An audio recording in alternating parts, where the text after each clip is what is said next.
পায়ের ইনজুরি নিয়েও ভারতের বিপক্ষে তাওহিদ হৃদয়ের সেঞ্চুরি। শতক হাঁকিয়ে দুহাত তুলে মোনাজাত করেন তাওহিদ।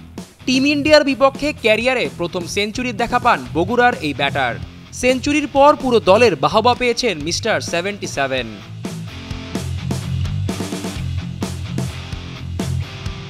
26 রানে যখন 3 উইকেট হারায় বাংলাদেশ, তখন ক্রিজে নামেন তাওহিদ হৃদয়।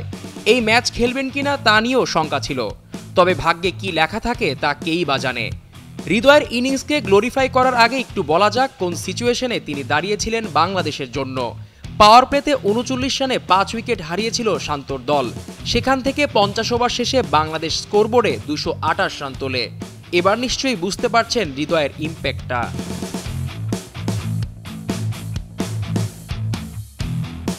জাকির আলীকে সঙ্গে নিয়ে স্কোরবোর্ডকে এগোতে থাকেন হৃদয়।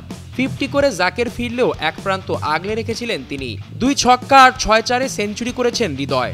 ওয়ানডে ক্রিকেটে হৃদয়ের প্রথম শতক এটা, সেটাও আবার ভারতের বিপক্ষে।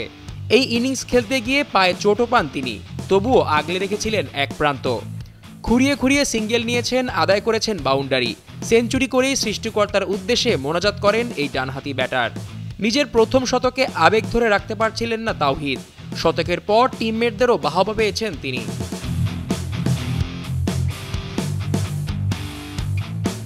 50 ওভার শেষে বাংলাদেশের স্কোর 228। এই ম্যাচের ফলাফল যাই আসুক না কেন, ইতিহাসের পাতায় এই ইনিংসের মর্ম থাকুক আর না থাকুক, হৃদয়ের ক্যারিয়ারে এই ইনিংস হয়ে থাকবে অন্য লেভেলের মাইলস্টোন হিসেবে। জিসান আহমেদ, কালের কণ্ঠ।